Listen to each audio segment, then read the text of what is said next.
Hello, my child. I have been waiting for you. Now, you have nothing to fear from me. You are in a deep sleep and are in the land of dreams, as this is the only way for me to make contact with you. Come closer. Do you know who I am? You are correct there. I am a goddess. But what is my name? Do you know who I am? I am mother of all things. I am Metis. Shh. There is no need to grovel. Not to me. Never. Come, just a little closer. It has been so long since I had anyone to talk to. Now, if you please, rest your head on my lap. My child, you are asleep. It is through the land of dreams that I am able to communicate with you. In fact, it is the only way I can. My child, I see it in your eyes. You're suffering. You were born with power, but with no answers. They call you cursed, but that is not true. You are gifted, blessed by my offspring. Though the gods may have blessed you with power, I will bless you with knowledge. Hear my words. Listen as I tell you. Of creation. Before the creation of the world of Orbias, there was nothing. Nothing but I, floating across the vast and endless sea of darkness. I was alone. Out of sheer boredom, I would occasionally fill the darkness with stars and surround those stars with worlds. I would fill several of those worlds with life, but they never made me happy. I wanted something that would stay with me, something that I could care for, play with, talk to, and to love. So I decided to create my first child, Praeyus. With the vast darkness of the universe and my powers of creation, I was able to create my babe. But from the first moment I held him, I knew that he was troubled. He would scratch me with his sharp claws, bite me whenever I tried to breastfeed him, and his cries were so loud, his screams gave birth to the black holes that sucked various stars and worlds into oblivion. But in spite of the babe's wildness, I loved him. Praeyus was my son, my first. When he cries, I sing to him. I pour all my love to him. In fact, my fondest memory of him as a child was when I would tickle his feet. Oh, his laughter. It was pure bliss. The love I had for him was nothing like I ever had before, and I wanted more. With the moons and stars, I created my next set of children to share in my love. Twins. A boy as bright as the sun, and a girl, the moon. Zuvius and Lydia, that is what I named them. Whilst Praeyus's birth was violent and loud, theirs was quiet and gentle. Their laughter was like a melody. Their song soothed every tremor in every world, all except for Praeyus. He was jealous. The moment Praeyus saw the twins, he was jealous. I don't know why he should be, but he was. Was it because of their gentility, their glow, their gift of creation? There must be so many reasons, more than I could fathom. I have always looked back on those days and wondered, what could I have done differently? Could I have prevented?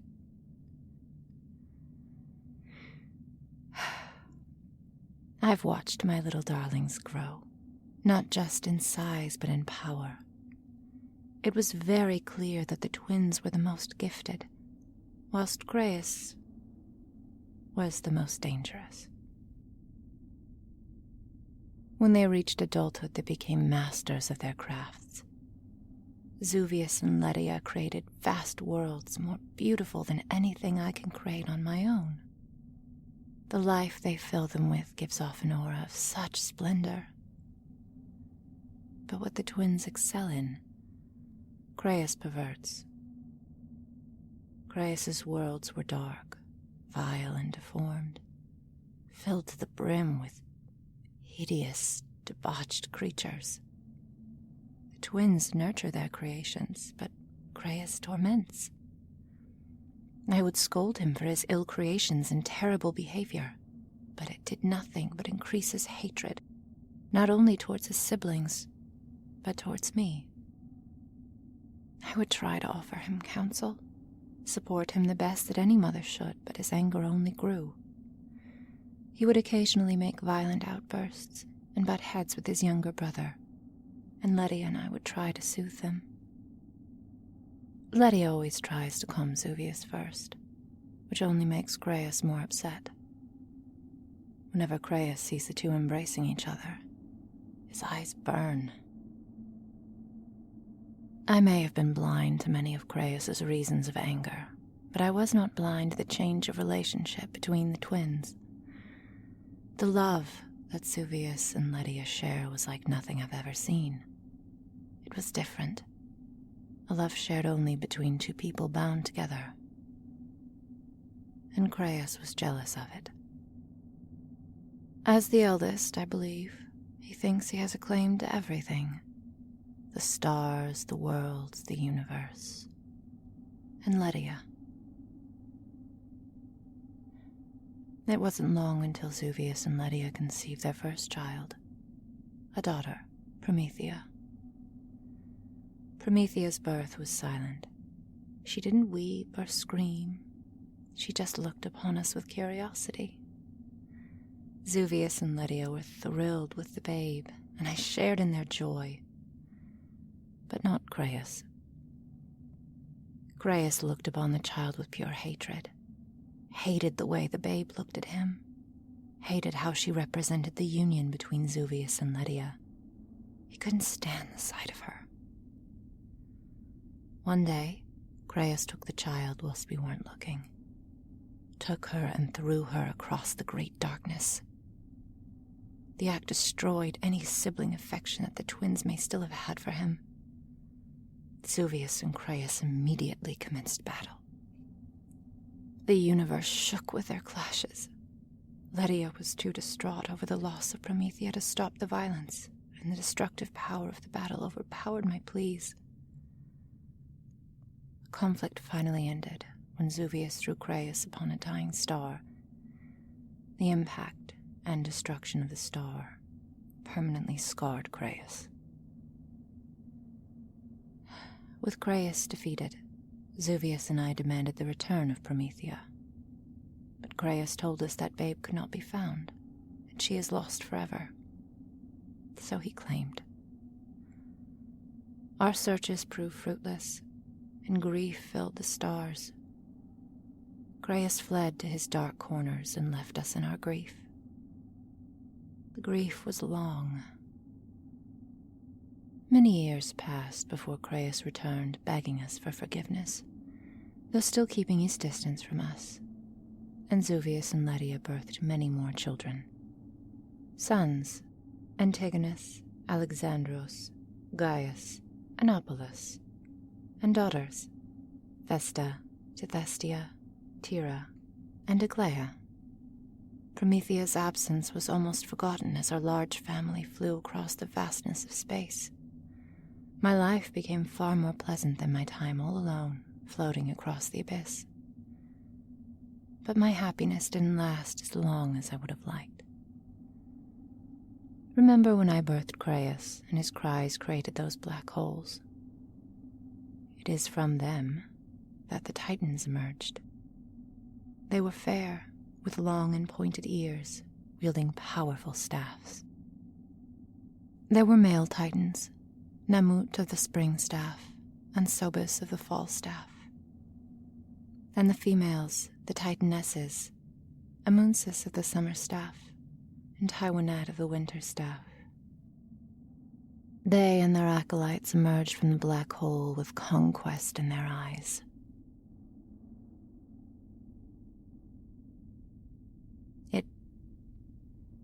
It happened so fast. I was singing, making music with my daughter and my granddaughters. I was distracted from the dangers. No one was aware of the Titan's emergence. My last moments awake were filled with such happiness. It ended so quickly. Something hit me, and all went dark. But just for a moment. My eyes were closed, and yet I was aware of my surroundings. The war for dominance of the cosmos happened around me. Zuvius and Praeyus combined their powers to lead the rest of the gods against the Titans. Zuvius and Lydia rode on their sun and moon chariots, smiting the Titans overhead. Antigonus charged into the enemy ranks covered in flames, whilst Alexandros, Tethestia, Gaius, and Terra flanked the Titans' otherworldly priests with all the powers of the elements, Inopolis crafting the gods' mighty weapons of power to shield them from the Titans' magic. And in the middle of the chaos, Vesta tried to resurrect me. But things only got worse from there.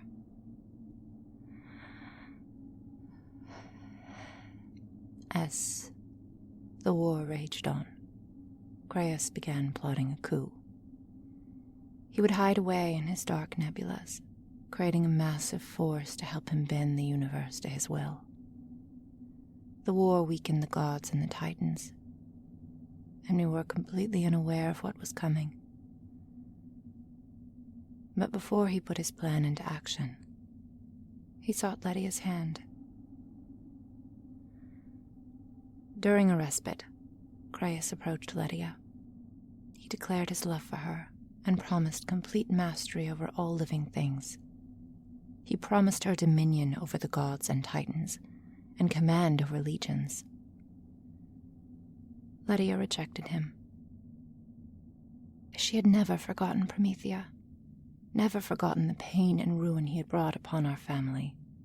She declared her hatred for him, and her undying love for her husband. Praeyus didn't take the rejection lightly. He flew into a rage. The universe turned from black to red, and from the nebulas he summoned his horde. The demons. Horrid, debauched, and cruel creatures. Some ugly, some beautiful, some naked, and some in armor. They came in many different forms, and they spread across the universe, destroying any world they set their eyes on. But it was not enough for Praeyus. He turned towards Lydia. Hatred in his eyes. They were red as flame, and his deformed form grew even more so. Black leathery wings, horns sharper than spears, and black armor to represent his true self. He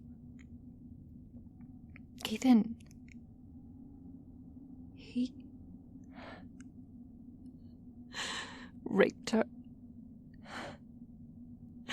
My boy, my firstborn, what I would give to go back to when I tickled his feet when he was a babe.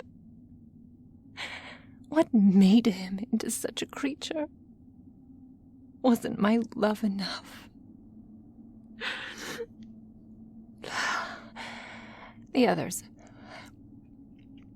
The other gods heard her cries and immediately went to her rescue. Alexandros, the most loyal of Lydia's sons, with his white feathery wings, flew straight at Praeyus, and was the first to draw blood from him. Praeyus and his demon horde were being overrun by the gods' vengeful rage. The demons covered Praeyus' escape into the nebulas, but as he fled, Lydia delivered unto him prophecy. Flee, Praeyus, for there art not a place for you to escape thine betrayal of me. Flee, demon king, flee, for the babe you have forcibly given unto me shalt thou be thine enemy from this day forth. Flee, flee.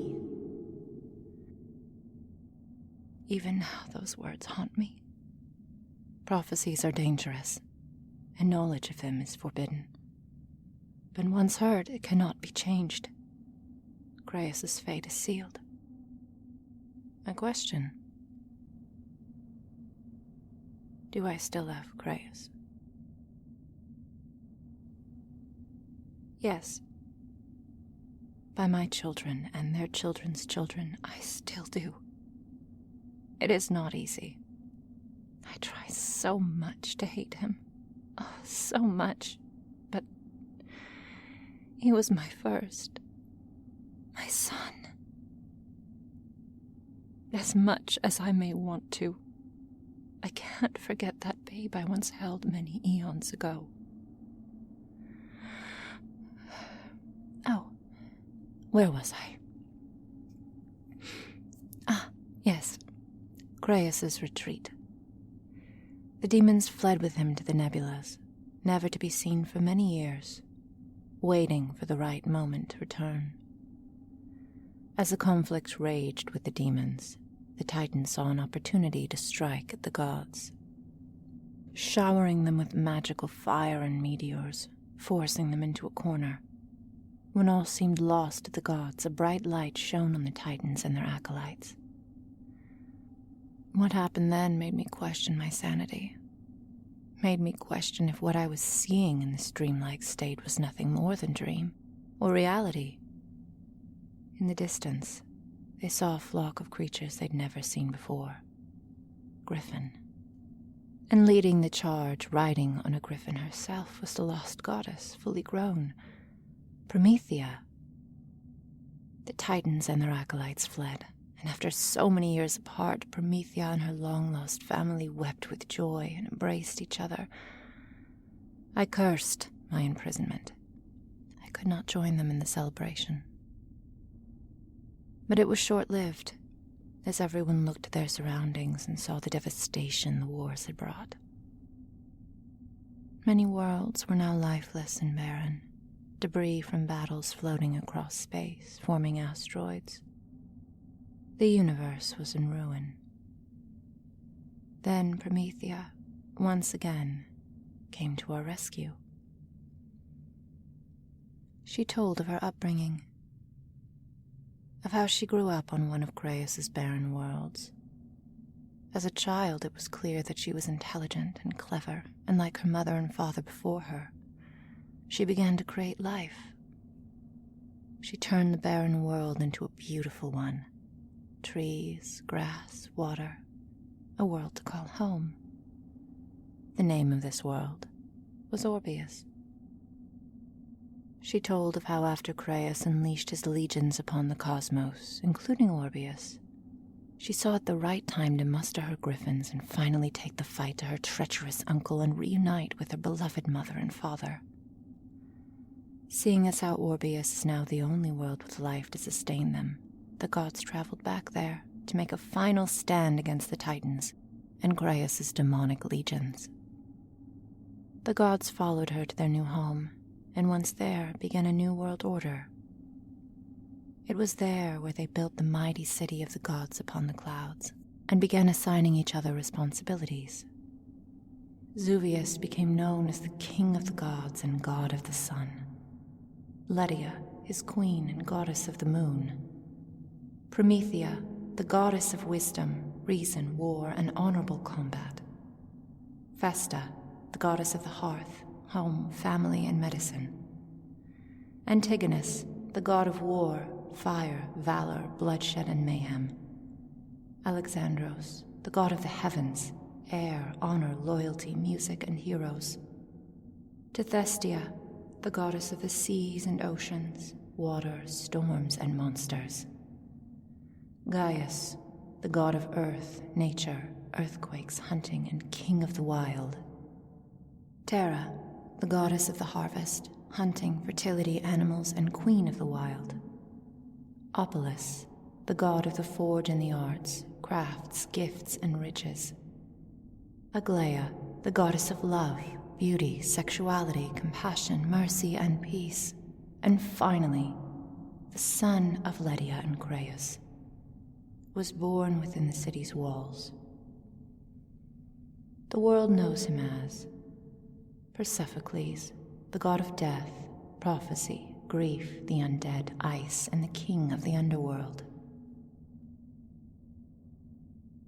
It wasn't long, however, when the Titans followed them to Orbias. Fighting began again almost immediately. The Titans used their staff to shape the season of the world in order to make their mark on it. The rest, my dear child, you should already know. Promethea creates humanity. Namut, the spring staff, creates the elves. And the humans and elves have been killing each other ever since. And you, my dear, you have been blessed by the gods with incredible magic. I know you see these gifts as a burden, but you must understand, your fellow man needs your help. Dangerous forces are rising, old and new, and you must prepare the people of Orbias to face off this threat. The eruption. So terrible. Oh, nothing, dear. Do not mind an old woman's silly banter. You will live forever, my dear. That is one of the gods' many gifts to you.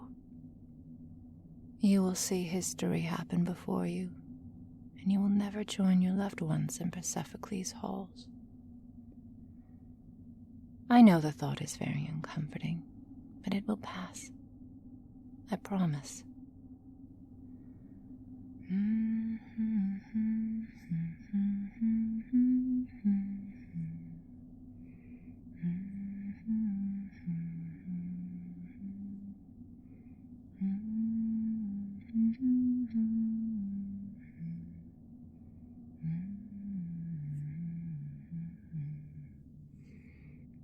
It will be morning soon, and you must awake. But remember, my dear, you will always find me in the land of dreams. Wake up. Wake up.